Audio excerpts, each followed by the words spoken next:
إن الحمد لله نحمده ونستعينه ونستغفره ونعوذ بالله من شرور أنفسنا ومن سيئات أعمالنا. من يهده الله فلا مضل له ومن يضلل فلا هادي له، وأشهد أن لا إله إلا الله وحده لا شريك له، وأشهد أن محمدا عبده ورسوله.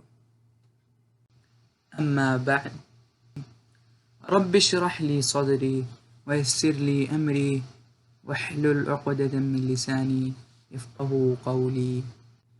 اللهم إنا نسألك علما نافعا ورزقا طيبا وعملا متقبلا. السلام علیکم ورحمۃ اللہ وبرکاتہ۔ بچوں، آج ہم اپنا چوتھا لیسن شروع کریں گے۔ اب تک ہم جو ہے توحید کے اقسام پڑھ چکے ہیں، وہ ہے توحید ربوبیہ، توحید الوہیہ اور توحید اسماء و صفات۔ آج ہم لا الہ الا اللہ کے قبول ہونے کے شرائط پڑھیں گے۔ جو اپنا جو کلمہ ہے جو ہم پڑھتے ہیں اس کی جو قبول ہونے کی جو شرائط ہیں وہ آج کا سبق ہے۔ ہم اس سے پہلے عبادت کے قبول ہونے کی شرائط دیکھ چکے ہیں کہ عبادتیں کب قبول ہوتی ہیں۔ جب عبادت اللہ سبحانہ و تعالیٰ کے لیے خالص کی جائے، جب ہم اللہ سبحانہ و تعالیٰ کے لیے ہم عبادت کریں، خالص انہی کے لیے عبادت کریں اور رسول صلی اللہ علیہ وسلم کے طریقے پر کریں، تب وہ عبادت قبول ہو جائے گی۔ اسی طرح سے نماز کے لیے وضو شرط، اگر وضو نہیں ہو تو نماز بھی قبول نہیں ہوگی۔ اسی طرح سے ہم آج ان چیزوں کو دیکھیں گے جو لا الہ الا اللہ جو ہم پڑھتے ہیں، اگر وہ چیز میں موجود نہ ہو تو وہ قبول نہیں ہوگی۔ یہ جو شرط ہوتا ہے وہ کیا ہوتا ہے؟ کنڈیشن ہوتا ہے۔ تو اگر یہ نہیں رہے گا کسی چیز کے اندر تو وہ قبول نہیں ہوگا۔ یہ ہمارا نارمل لائف کا ایک ایگزامپل ہے۔ اگر کسی چیز کے اندر کنڈیشن لگی ہوئی ہے، اگر آپ وہ کنڈیشن نہیں کریں گے تو وہ چیز آپ سے لی نہیں جائے گی۔ یہ ایک ہمارا لائف کا ایک نارمل ایگزامپل۔ تو ایسے ہی اسلام کے اندر ہے، اگر اسلام میں تھوڑی چیزوں میں شرط ہے، جیسے اب میں نے ایگزامپل دیا آپ لوگوں کی، وضو نماز کے لیے شرط، ویسے ہی ہمیں لا الہ الا اللہ کے اندر جو شروط ہے وہ آج ہم پڑھیں گے۔ یہ جو ہے 7 شرائط ہیں، 7 شرائط ہیں اس کے اندر کتنے شرائط ہیں، کتنے کنڈیشنز ہیں؟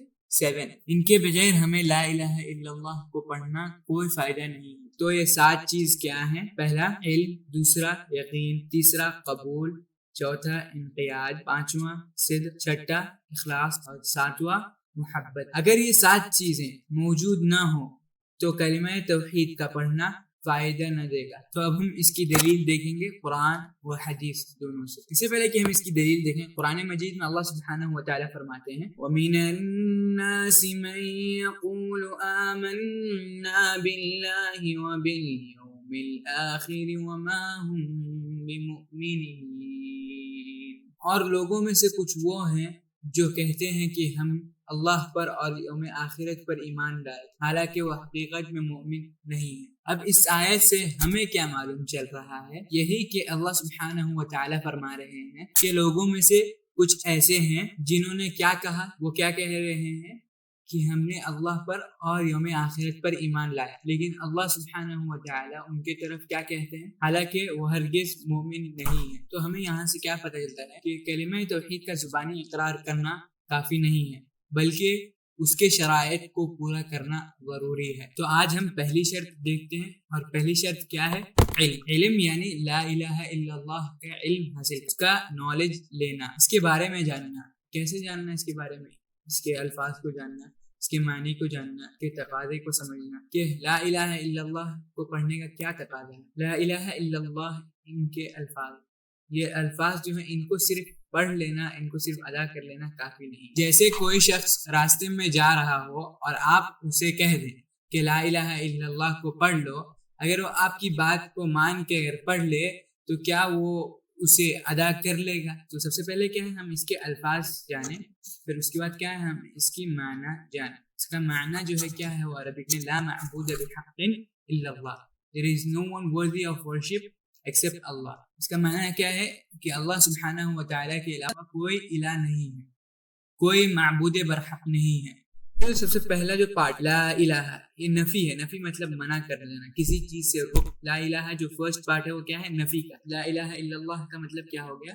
نہیں ہے کوئی معبود برحق سوائے اللہ سبحانہ و تعالیٰ کے۔ لا معبود بحق الا اللہ، یعنی اللہ سبحانہ و تعالیٰ کے علاوہ کوئی عبادت کے لائق نہیں ہے۔ قرآن مجید میں ہمیں اس کا دلیل کہاں ملتا ہے؟ سورہ محمد میں ملتا ہے ہمیں۔ وہ کیا ہے؟ فَاعْلَمْ أَنَّهُ لَا إله إلا الله، بس جان لو کہ سوائے اللہ کے کوئی معبود نہیں۔ پھر حدیث میں آتا ہے جو عثمان بن عفان رضی اللہ عنہ نے فرمایا ہے، کیا ہے؟ رسول صلی اللہ علیہ وسلم فرماتے ہیں من مات وهو يعلم انه لا الہ الا اللہ دخل الجنہ، صحیح مسلم کی حدیث ہے۔ جو مر جائے اور اسے علم ہو، کیسا علم ہو؟ یعنی اس کلمے کا اچھی طریقے سے علم ہو کہ اللہ کے سوا کوئی معبود برحق نہیں، تو وہ جنت میں داخل ہوگا۔ حدیث سے بھی ہمیں کیا پتہ چلتا ہے کہ ایسا شخص جو اس کلمے کے معنی کو جانتا ہے، اس کلمے کے تقاضے کو جانتا ہے کہ وہ اپنی تمام تر عبادتیں اللہ کے لیے خالص ہو کر کرتا ہے، اپنی عبادت میں اللہ کے سوا کسی اور کو شریک نہیں کرتا، اس کے لیے محمد صلی اللہ علیہ وسلم نے کون سی خوشخبری دی ہے؟ من مات وهو يعلم انه لا الہ الا اللہ دخل الجنہ، جو اس کے معنی سے لا علم ہو، یعنی اس سے جاہل ہو، اس کے معنی سے جاہل ہو، اس کا نہ معنی جانتا ہو نہ اس کا تقاضا جانتا ہو، تو اس شرط کو پوری نہیں کرتا ہے۔ تو دوسرا شرط کیا ہے؟ یقین، یعنی جو شخص اس کلمے کا معنی جان لیا ہو، اس کلمے کا تقاضا جان لیا ہو، تو اس پر یہ بھی ہے شرط کہ وہ یقین رکھے اس پر، اس کے اندر شک نہ ہو، اس کے اندر یہ شک نہ ہو کہ ممکن ہے کہ جو معنی میں نے سمجھا ہو وہ رانگ ہو۔ کسی بھی کائنڈ آف شک نہیں ہونا چاہیے، کسی بھی قسم کی شک نہیں ہونی چاہیے۔ شک کا معنی کیا ہوتا ہے؟ کنفیوژن، تو کسی بھی کائنڈ آف کنفیوژن سے بچنا ہے، بلکہ یہ معنی جاننے کے بعد پورا اطمینان ہو کہ یہ علم جو ہے صحیح علم ہے۔ اللہ سبحانہ و تعالیٰ کا ارشاد ہے انما المؤمنون الذين آمنوا بالله ورسوله ثم لم يرتابوا وجاهدوا بأموالهم وأنفسهم في سبيل الله أولئك هم الصادقون۔ مومن تو وہ لوگ ہیں جو اللہ اور اس کے رسول پر ایمان لاتے ہیں اور انہیں ذرہ برابر بھی شک نہیں ہوتا ہے، اور اپنے مالوں اور جانوں سے اللہ کے راہ میں جہاد کرتے ہیں، یہی سچے مسلمان ہیں۔ سورۃ الحجرات کی آیت نمبر 15۔ اس کلمے پہ ایسا یقین ہونا چاہیے کہ تمام دنیا بھی اگر آپ کو اس معنی سے ہٹانا چاہے تو آپ نہ ہٹیں، پورا دل سے یقین ہو کہ واقعی اللہ سبحانہ و تعالیٰ کے علاوہ کوئی بھی معبود نہیں، no one is worthy of worship except اللہ سبحانہ و تعالیٰ۔ حدیث میں آتا ہے کہ فمن لقیت من وراء هذه الحائط یشہد ان لا الہ الا اللہ مستقینا بها قلبہ فبشرہ بالجنہ، اس باغ کے پیچھے جس سے بھی تمہاری ملاقات ہو، اگر وہ لا الہ الا اللہ کی اپنے دل سے شہادت دیتا ہو تو اسے جنت کی بشارت سنا دو۔ تو جب ہم یہ دونوں شرائط کو دیکھتے ہیں، پہلا کیا تھا علم، دوسرا کیا تھا یقین، تو اب جب ہم دونوں کو پڑھ چکے ہیں ابھی، تو اس سے ہم کیا سمجھتے ہیں کہ جب ہم علم جان لیں لا الہ الا اللہ کی تو وہ صرف ہمارے لیے کافی نہیں ہوگا، ہمیں اس پر یقین بھی لانا ہے۔ ایسا نہ ہو کہ آپ علم تو جانتے ہو لیکن آپ کو شک، ایسا نہ ہو کہ آپ کو یقین ہو لیکن آپ کو اس کا علم نہ ہو، تو آپ کو دونوں چیز چاہیے۔ ابھی فرسٹ جو 2 شرائط ہیں وہ دونوں کو آپ کو فلفل کرنا ہے، پھر باقی جو 5 شرائط ہیں ہم انہیں اگلی کلاس میں دیکھیں گے۔ سبحانک اللہم و بحمدک نشہد ان لا الہ الا انت نستغفرک و نتوب الیک۔